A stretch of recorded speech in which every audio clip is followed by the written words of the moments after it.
স্বাগত ডিবিসি সংবাদের সাথে আছে সুরভি আলম তরণী। চট্টগ্রাম ও রাজধানীতে দাপিয়ে বেড়াচ্ছে অবৈধ ব্যাটারি চালিত রিকশা, ঘটছে দুর্ঘটনা। এ বিষয়ে আরও জানাতে চট্টগ্রাম থেকে সরাসরি যুক্ত হচ্ছেন সহকর্মী মাসুদুল হক এবং রাজধানী ঢাকা থেকে যুক্ত আছেন হাসিব পান্থ। আমরা প্রথমেই যাব মাসুদুল হকের কাছে। মাসুদ, অবৈধ অটোরিকশা নিয়ন্ত্রণে আসলে বাধা কোথায়? চট্টগ্রামে কোনোভাবেই ঠেকানো যাচ্ছে না ব্যাটারি চালিত রিকশার দৌরাত্ম্য, এবং ফলে একের পর এক দুর্ঘটনা ঘটছে। এই মুহূর্তে রয়েছে আমি নগরীর একটি ব্যস্ততম সড়কে, যেখানে পুলিশের অভিযানের পরও এখনও এসব রিকশা চলাচল করছে, এবং পুরো চট্টগ্রামে প্রায় 60,000-এর অধিক অবৈধ রিকশা রয়েছে, এবং গত কয়েকদিনের অভিযানে প্রায় 2 থেকে 3 হাজারের মতো অটোরিকশা আটক করা হয়েছে, এবং সেগুলো রাখার কিন্তু জায়গা নেই। চট্টগ্রামের যে গোয়েন্দা কার্যালয় মনসুরাবাদ এবং একটি জায়গা, সেখানে কিন্তু রাখা হয়েছে। অর্থাৎ পুলিশের এসব রিকশা আটকের পর রাখার জায়গা নেই। এবং সবচেয়ে আরেকটি বিষয়, এসব রিকশাকে ঘিরে আপনার গড়ে উঠেছে একটি সিন্ডিকেট। অর্থাৎ প্রতিদিন 170 থেকে 180 টাকা করে আপনার ব্যাটারি চার্জ দেওয়ার জন্য চাঁদা দিতে হয়। এই টাকা যায় বিদ্যুৎ বিভাগের, বা একটা অভিযোগ রয়েছে বিদ্যুৎ বিভাগের বিভিন্ন কর্মচারী সহ বিভিন্ন রাজনৈতিক দলের বিভিন্ন যারা নেতা আছে তাদের কাছে। অর্থাৎ এটি যদি যারা এগুলো নিয়ে কাজ করছে তাদের যেটি পরামর্শ, সেটি হচ্ছে এই ব্যাটারি চালিত রিকশাগুলো কিন্তু বিভিন্ন পার্টস চীন সহ বিভিন্ন দেশ থেকে আমদানি করা হয়। অর্থাৎ চট্টগ্রাম কাস্টম জিএলসি খুলে এগুলো আমদানি করা হয়।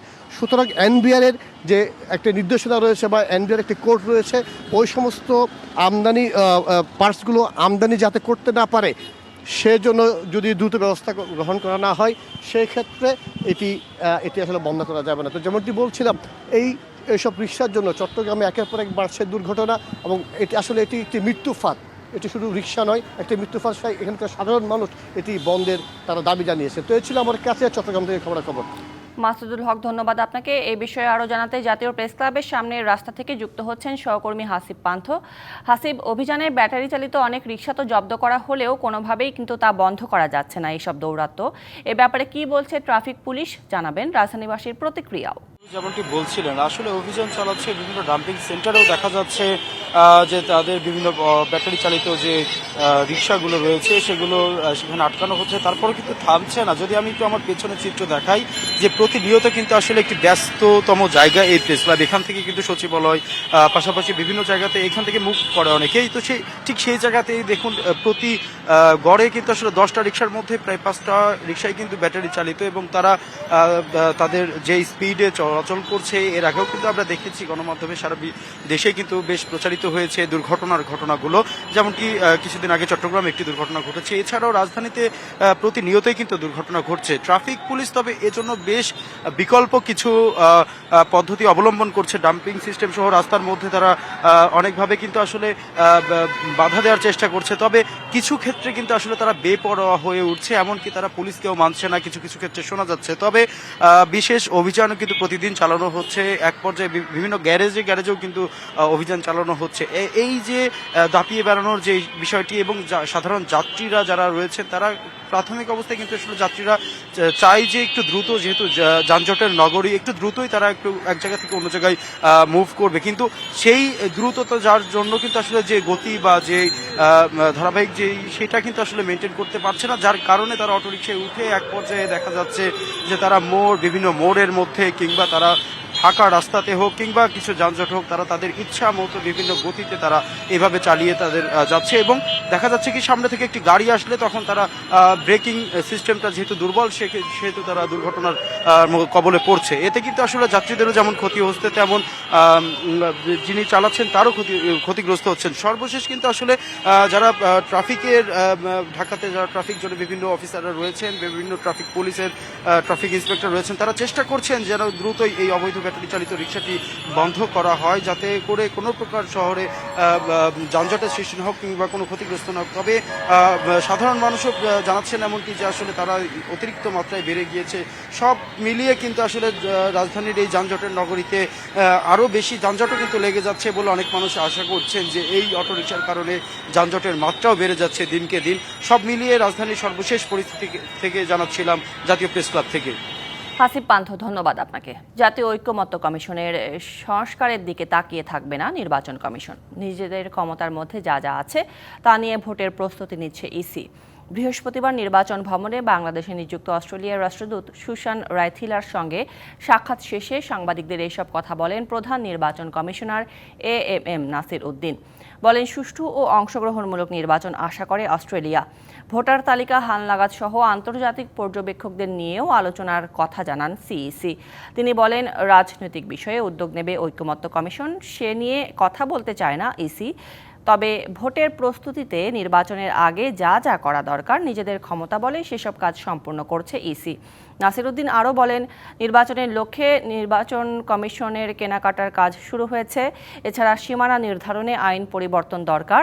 আইন মন্ত্রণালয় থেকে ভেটিং হয়ে এলে কাজ শুরু হবে সীমানা নির্ধারণ নিয়ে। ঐক্যমত্য কমিশন থেকে তো ওনারাই দিবেন যে কখন কিভাবে কি করবেন, এটা আমাদের হাতে নাই। সুতরাং আমরা অনেকগুলো যেগুলো রাজনৈতিক বিষয় আছে, যেগুলোতে রাজনীতি ইনভলভ আছে, এটা ওনারা করে আমাদের সিদ্ধান্ত আমরা তখন জানবো। এটা নিয়ে কী দেন, কী ধরনের দেন আমরা তো আর জানি না। যেগুলো আমাদের ক্ষমতার মধ্যে আছে, আমাদের ইলেকশনের আগে যেগুলো আমরা প্রয়োজনীয় মনে করছি বা করা সম্ভব মনে করছি, we are working on that.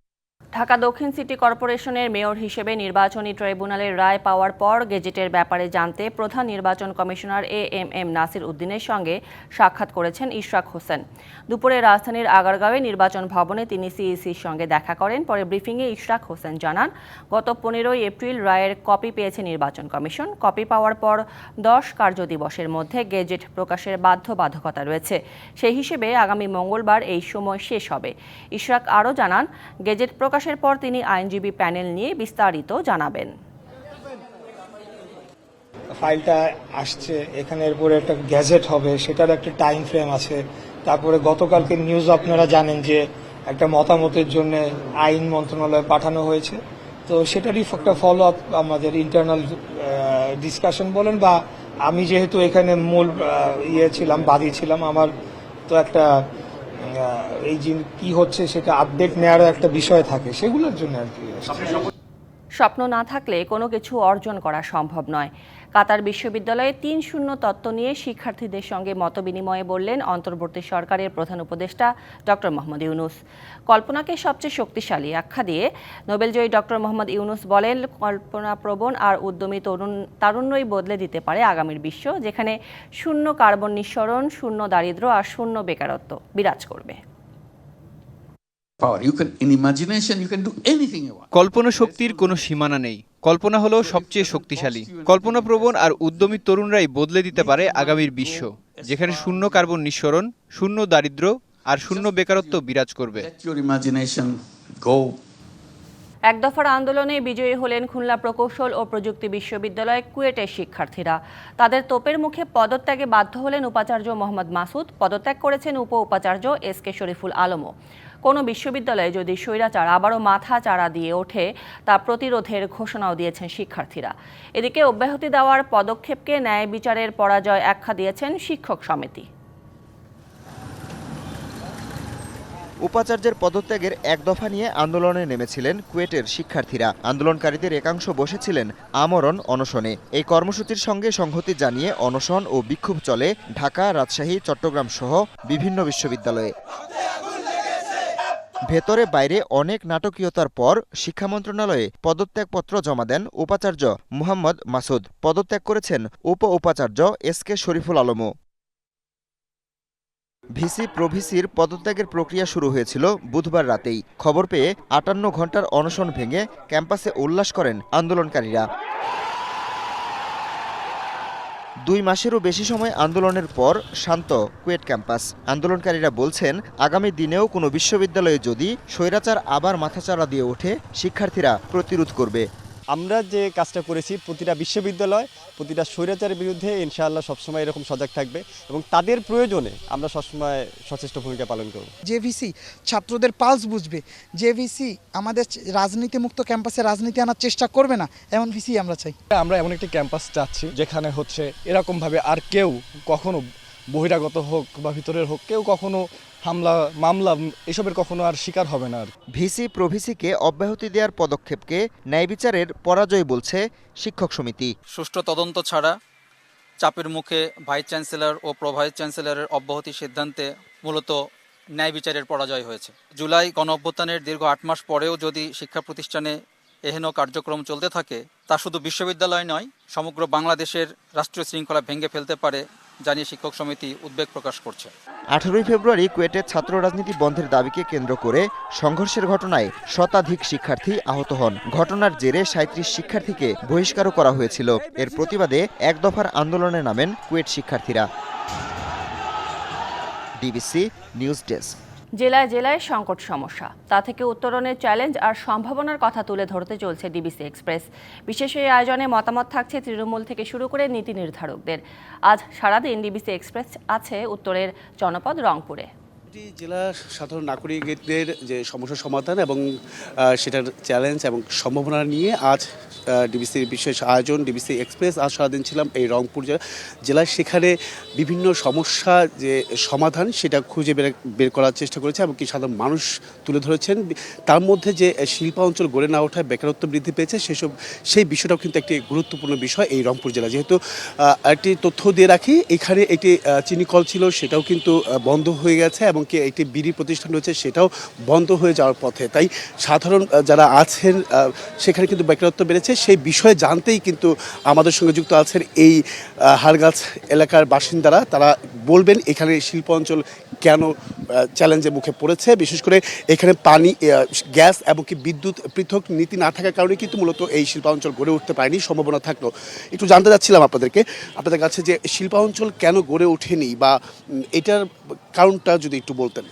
অবহেলিত তিস্তাপাড় এবং রংপুরের পক্ষ থেকে শুভেচ্ছা জানাচ্ছি। আপনারা জানেন যে আমাদের এই রংপুর পিছিয়ে পড়া একটি অঞ্চল। এখানে অর্থনীতি এবং শিল্পনীতির দিক থেকে অনেকটা পিছিয়ে রয়েছে। এই পিছিয়ে থাকার একমাত্র কারণ হচ্ছে আমাদেরকে গ্যাস সংযোগ দেওয়া হয়নি এবং বৃহৎ একটা বেকার জনগোষ্ঠী থাকা সত্ত্বেও তাদেরকে কাজে লাগানো হয়নি। আমরা চাই এই রংপুর বিভাগ এবং রংপুর জেলার 3টি পৌরসভা রয়েছে এবং একটি সিটি কর্পোরেশন রয়েছে, যেটি অব্যবস্থাপনা এবং উন্নয়নের ধারা অব্যাহত না থাকার কারণে এখানে জেলার বাসিন্দা হিসেবে বসবাসের অযোগ্য হবে। এবং সেই সঙ্গে আরেকটু বিষয় আমি বলবো, আমরা তিস্তাপাড়বাসী এবং তিস্তার অবহেলিত মানুষ, সেখানকার মানুষ স্বাস্থ্যগত জায়গা থেকে এটা অনেকটা পিছিয়ে রয়েছে, অর্থনৈতিক জায়গা থেকে অনেক পিছিয়ে রয়েছে। এবং অসংখ্য ধন্যবাদ আপনাকে। আপনি একটু আপনার কাছে যেতে চাই, এই শিল্পাঞ্চল গড়ে ওঠার জন্য উত্তরণের উপায়টা কি? যেহেতু আমরা গ্যাস এবং কি বিদ্যুতের একটি সংকট রয়েছে এই এলাকাটিতে, তো সেক্ষেত্রে আসলে কি করলে উত্তরণ এই থেকে উত্তরণ? আপনারা জানেন হারাগাছ একটা শ্রমিক অধ্যুষিত এলাকা। এখানে একসময় বিড়ির শিল্প হিসাব বিখ্যাত ছিল, বন্ধ হয়ে যাওয়ার না সে বিখ্যাত ছিল, কিন্তু কালের পরিক্রমা সরকার যেভাবে এই বিড়ির শিল্পের উপর যে ট্যাক্স নির্ধারণ করছে, একটা পর্যায়ে কিন্তু সেই বিড়ির শিল্প বন্ধ হওয়ার পথে, অলরেডি বন্ধ হয়ে গেছে। তা আমরা এই তিস্তাপাড়ের লোক, হারাগাছবাসী, আমরা কিন্তু সবাই এখন বেকার হয়ে গেছে। আমাদের কোনো এখানে শিল্প কারখানা কোনো কিছুই নাই। তবে একটা কথা আপনাদের বলি, যদি আমরা তিস্তা মহাপ্রকল্প বাস্তবায়ন করতে পারি, আমাদের বিশ্বাস আমাদের দল, বাংলাদেশ জাতীয়তাবাদী দল বিএনপি, সাধারণ জনগণের ভোটের মাধ্যমে ক্ষমতায় যাবে। ক্ষমতায় গেলে আমি এতটুকুই বলতে পারি যে তিস্তা মহাপ্রকল্প বাস্তবায়িত হবে। এই মহাপ্রকল্প বাস্তবায়িত হলে প্রথমে জলবিদ্যুৎ উৎপাদিত হবে, এখানে স্যাটেলাইট টাউন হবে, এখানে বিদ্যুৎ সরবরাহ হবে, এখানে শিল্প কারখানা গড়ে উঠবে, এখানে হাজার হাজার। বেকারত্ব বেড়েছে কেমন সেটা যদি একটু বলুন। এখানে অনেক বেকারত্ব, এখানে তো কোনো শিল্প নাই। এখানে যে হারে শিক্ষিত বেকার ছেলেপেলেরা যেভাবে বেকার ঘুরছে, তবে আমার বিশ্বাস আমাদের দল, বাংলাদেশ জাতীয়বাদী দল, যদি আগামী জাতীয় সংসদ নির্বাচনে সরকার গঠন করে, ইনশাআল্লাহ তিস্তা মহাপ্রকল্প বাস্তবায়িত হবে। নিশ্চয়ই নিশ্চয়ই আপনাদের দল অবশ্যই যদি ক্ষমতা আসে, অবশ্যই আপনারা করার চেষ্টা করবেন। আমি আপনার কাছে একটু জানতে চাই যে আর কী ধরনের চ্যালেঞ্জ মোকাবেলা করতে হয়, বিশেষ করে শিল্পাঞ্চল গড়ে না ওঠার পেছনে মূলত কোন বিষয়টা কারণ দেখছেন? এখানে মূলত আপনারা জানেন যে গত ফ্যাসিস্ট সরকার, এই ফ্যাসিস্ট সরকারের কারণে আমাদের এই হারাগাছের বৈষম্য সমস্ত এই বিড়ি শিল্পটাকে তারা ধ্বংস করে দেয়। এখানে একটু আগে আপনারা হয়তো জানতে পেরেছেন যে বিটিসি কোম্পানি, এই বিটিসি কোম্পানির সঙ্গে লিয়াজও করে আমাদের এই হারাগাছের বিড়ি শিল্পটাকে একবারে ধ্বংস করে দিয়েছে।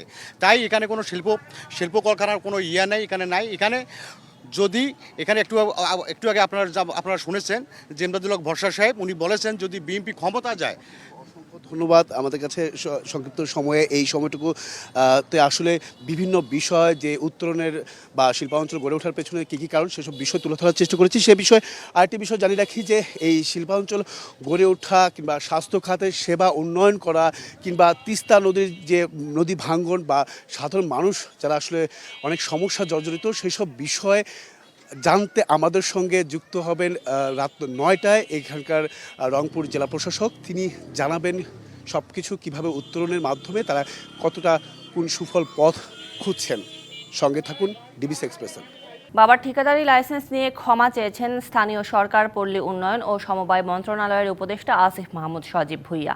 বৃহস্পতিবার বেলা 11:30টার পর ফেসবুকে দেয়া পোস্টে বাবার ভুলের জন্য ক্ষমা প্রার্থনা করেছেন তিনি। বলেন, তার বাবা একজন স্কুল শিক্ষক। স্থানীয় একজন ঠিকাদার কাজ পাওয়ার সুবিধার্থে তার বাবার পরিচয় ব্যবহার করার জন্য লাইসেন্স করার পরামর্শ দেন। আসিফের বাবাও তার কথায় জেলা নির্বাহী ইঞ্জিনিয়ার থেকে একটি ঠিকাদারি লাইসেন্স করেন। আসিফ বলেন, তিনি সংশ্লিষ্ট মন্ত্রণালয়ের দায়িত্বরত থাকা অবস্থায় তার বাবার ঠিকাদারি ব্যবসায় জড়ানো স্পষ্টভাবেই স্বার্থের দ্বন্দ্ব। বিষয়টি বোঝানোর পর বাবার আবেদনের প্রেক্ষিতে লাইসেন্সটি বাতিল করা হয়েছে বলে জানান উপদেষ্টা আসিফ। ফেসবুকে পোস্টের সঙ্গে লাইসেন্স বাতিলের আদেশের কপিও সংযুক্ত করে দিয়েছেন তিনি। বুধবার রাতে ফেসবুকে এক পোস্টে উপদেষ্টা আসিফ মাহমুদের বাবা ঠিকাদারি লাইসেন্স নিয়েছেন বলে দাবি করেন কাতার ভিত্তিক সংবাদ মাধ্যম আল জাজিরার অনুসন্ধানী সাংবাদিক জুলকারনাইন সায়ের। চীনের প্রতি কিছুটা নমনীয় হলেন মার্কিন প্রেসিডেন্ট ডোনাল্ড ট্রাম্প। চীনা পণ্যে মার্কিন শুল্ক 50 থেকে 65% কমিয়ে আনার ইঙ্গিত দিয়েছেন তিনি। হোয়াইট হাউসে এক সংবাদ সম্মেলনে নিজেই জানান একথা। যদিও একতরফা সিদ্ধান্ত চাপিয়ে দেওয়ার চেয়ে চীনের সঙ্গে আলোচনা করেই সিদ্ধান্ত নিতে চাইছেন মার্কিন কর্মকর্তারা। গণমাধ্যম জানাচ্ছে, শুল্ক নিয়ে চীনের সঙ্গে চলমান উত্তেজনা প্রশমনের চেষ্টা হিসেবে দেশটির পণ্যের ওপর শুল্ক হ্রাসের বিষয়টি বিবেচনা করছে হোয়াইট হাউস। তুমুল দাবানলে পড়ছে ইসরায়েলের ভূখণ্ড। তীব্র তাপ ও প্রবল বাতাসের কারণে দেশটির বেশ কয়েকটি শহরে ছড়িয়ে পড়েছে লেলিহান শিখা। দাবানলের কবলে পড়া শহরগুলো থেকে বাসিন্দাদের এরই মধ্যে নিরাপদ দূরত্বে সরিয়ে নেওয়া হয়েছে। বন্ধ করা হয়েছে যান ও ট্রেন চলাচল। পরিস্থিতি নিয়ন্ত্রণে আনতে জরুরি বৈঠক করেন প্রধানমন্ত্রী বেনিয়ামিন নেতানিয়াহু। এরই মধ্যে শতাধিক ইউনিট, 11টি নির্বাপক বিমান ও 2টি হেলিকপ্টার আগুন নিয়ন্ত্রণ শুরু করেছে। ইউক্রেনে এবার বড় আকারের হামলা চালিয়েছে রাশিয়া। এতে নিহত হয়েছেন অন্তত 8 জন, আর গুরুতর আহত হয়েছেন আরও 77 জন। স্থানীয় সময় বৃহস্পতিবার রাজধানী কিয়েভের আবাসিক ভবনকে লক্ষ্য করে হামলা করে রুশ বাহিনী।